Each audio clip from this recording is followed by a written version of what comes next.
My man, thank you so much for your time. I really, really appreciate it, man. I should be saying thank you, you know? Dude, you I must should be understand saying something, right? And I'm gonna be honest with you. I am the thief because I'm taking your story and putting it out there. yeah, so it's like I'm writing it's like me writing a book about your life and putting my face on the cover. Obviously I'm not doing that, but it's still your show. But I mean, it's like I feel that I don't have anything interesting to say. That's why I'm interviewing you.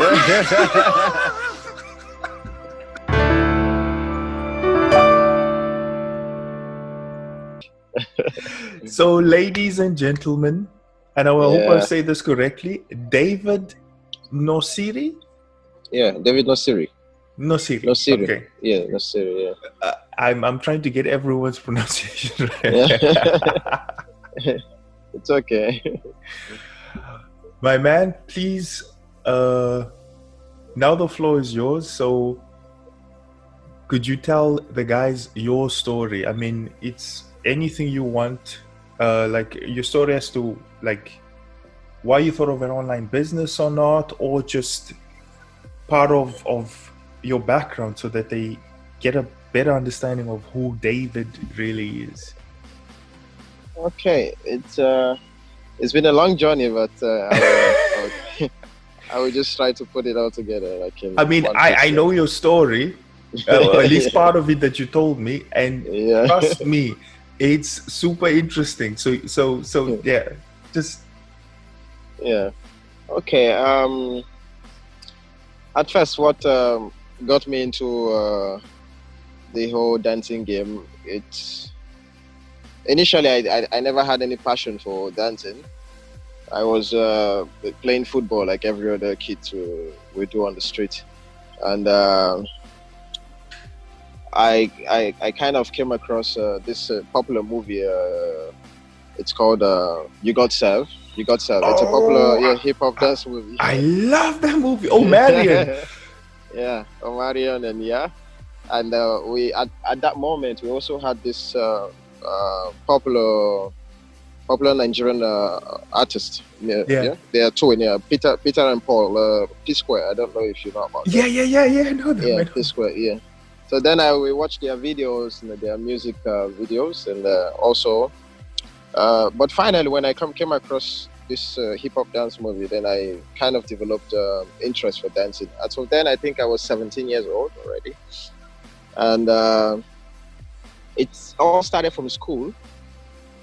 During when we were about to go for holidays, we usually hold, like how do you call it? Like a school dance or something, yeah? Yes, and all of this. Gradually, from there, then I had like a group of friends. We usually practice on the street. I just go with them and try to. I didn't know where the passion was actually coming from, but I just one way or the other went on this, practice with other guys. And what I think what gave me more momentum was. At that moment, my mom gave birth to my kid sister. Yeah. And my mom, she's also into business, so she doesn't really have so much time. So at some point, I had to look over my kid sister, meaning I wouldn't have any time for football anymore, to go play football. But always spend time with her. I have to feed her and everything and make sure she's okay. But I could take her, to the streets, where we practice. Yeah. Where I found these guys, who are also into dancing, and just keep her by the side. She watched and then she tried to follow through, and it was so funny. But since then, this group of people in which I thought I found my place with, with a new passion, they weren't like the right group of people for me at that point, because I didn't know nothing. I was just trying to do the best of my abilities. But people will mock you, and you can dance, you can do this. Forget about it. Sit down. There's nothing good that can come out of you. This kind of this kind of negative talks. I was really, really angry inside of me, and I said deep within myself that I will come back and I will be your choreographers. This kind of They this filled you up. challenge. Yes. So luckily enough, I met with a friend who introduced me to a group. It's called YWAP, Youth with a Purpose. Yeah, it's everywhere in Nigeria and also in the United States, I think, and some other few countries. But it's a non-governmental organization, but it's really like a gospel. It has a gospel background. Yeah. So what they do is they take youth, okay, youth who are talented or who wants to learn. If you have passion in music, if you have in dance, in drama, in poetry or art, you're always welcome. And then what they do is they're not really focused about your skill, but they're focused on your character, because they know it's your character that will keep you to whatever distance that you or whatever height you might attain in life. Yeah. So the discipline there was, really, really hard, I would say, but it was worth it. It was worth it. So we hold dance concerts like within Nigeria, like from city to city in like every 3 months, quarterly here. And at this period, I was doing a lot of training, a lot of performances, and it's just a learning process. And we weren't paid. We weren't paid for anything, but rather we support, from our own pockets, because they hold charity project also. Okay. Like in local regions within my country. For those people who can support themselves, we take stuff to them like clothing and food. Yeah, and all of this money also comes from the members of this organization. Yeah. Yeah. But that was that as of then, from 2007, I think, till about 2013. No, 2011. I then got a job because I was doing what I was doing. Yeah, it's a gospel organization, but fact was that I soon realized that I also needed money for myself. To of course. Yeah, I needed money for myself to take care of a few responsibilities as of then, and then also to build future. Then I got a job. I was working as a computer data analyst with this famous brand. I don't know if you know them. Indomie instant noodles. Indomie. It's a noodle brand. Yeah. I worked with them in Kaduna City. That's in Nigeria. I worked there for about 2 years. That should be from mid 2000 and late 2010. I would say 2011 thereabout. I worked with them till about 2013. But everything was nice. And meanwhile, I was still going on with my dance career, like the passion. I never let anything take dancing from me. Yeah. So even if I work from 8 or 7 to 6, I never, I must find the time to do the necessary stuff, to practice, to stay in shape, to do what I need to do. So then I will focused. Yes. Then I will wake up very early in the morning from, let's say 4:30 thereabout or 5. And I just get ready and I go to the stadium in the city, and I practice for about 1 hour, and then I go to work, and then after work again I go hang out with some group of friends, and we practice again. So usually I'm home late at about 10, and I will literally just sleep off on the couch, and then wake up again and repeat the same process for about 2 years thereabout. Yeah. But soon I realized that yes, I was doing good in the job. Everybody loved me. My boss loved me. He gives me stuff even apart from my basic salary. But I realized it wasn't what I wanted. I only wanted to dance.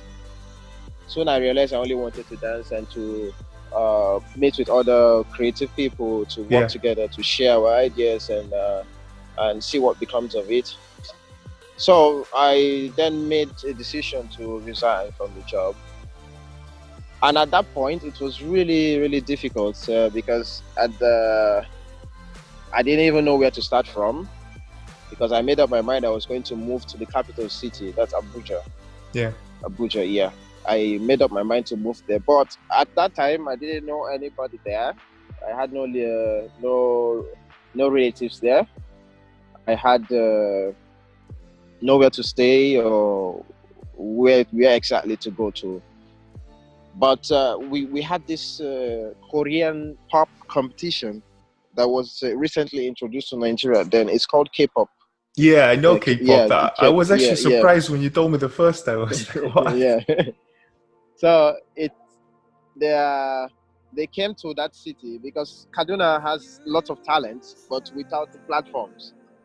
But you find like a lot of passionate people there.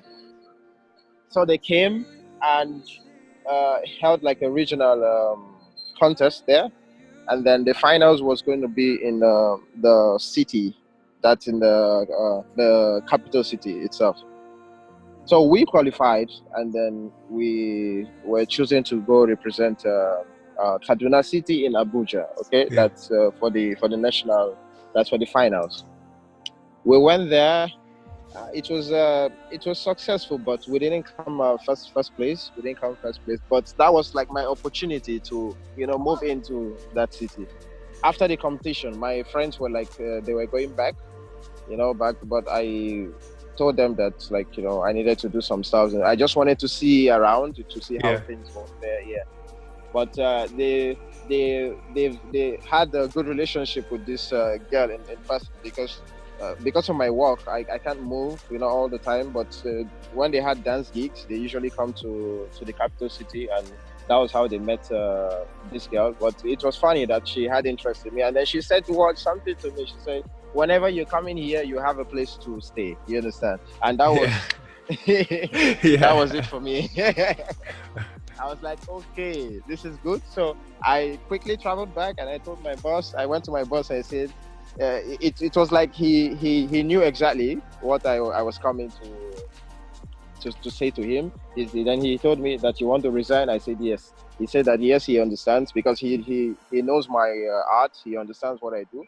Yeah, and they kind of support me in a way.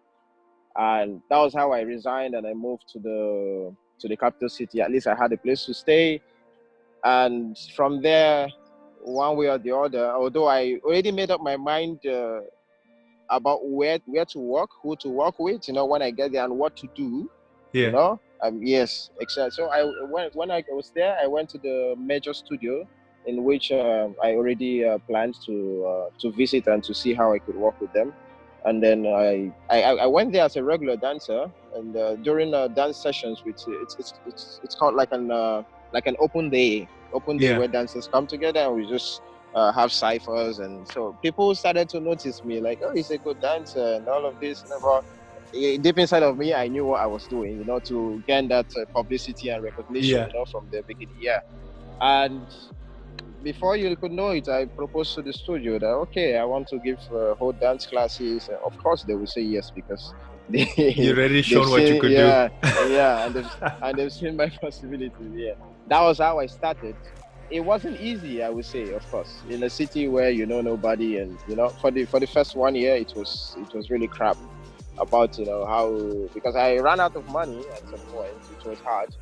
But I kept doing it, and all from there, most of my major achievements, like the K-pop World Festival, which I was with my crew at that time in South Korea. And then it was funny that we won the competitions as the first blacks to ever attend the world championship. And mind you, before this time, I had failed in this competition like three times in Nigeria. But we kept going until 2015. Then we had a chance to go represent Nigeria in South Korea, and lo and behold, we came first place between 15 countries. and that was it about 2015. And yeah, we came back. Life went on. Of course, in Nigeria, yeah, we have entertainment, but it's not like Europe or somewhere, where you win like the major competition and then the Yeah. governments take care of you. Yeah, so we went back to the struggle again, and until 2017, when I had a contract to come into Egypt and for performing arts, because it's like a tourist attraction zone. So we came here. Things were very, very messy the first year, and then I and my colleagues, we were four guys, four guys who came here all together, and we decided to split from the company after 1 year, and that was it. I think about earlier this year, January, was when we went our separate ways, and then just from there we tried to build, and I would say all has been good. It's not like what I wanted, but all is good for now. And about what got me into why I had interests for SFM was I think it's the same reason like every other person. I always wanted more. I discovered dance was something I wanted to sponsor, not like to make money from really, but to sponsor, to help other people, other artists who are good at what they do but don't have the platform, don't have the opportunity to earn from it.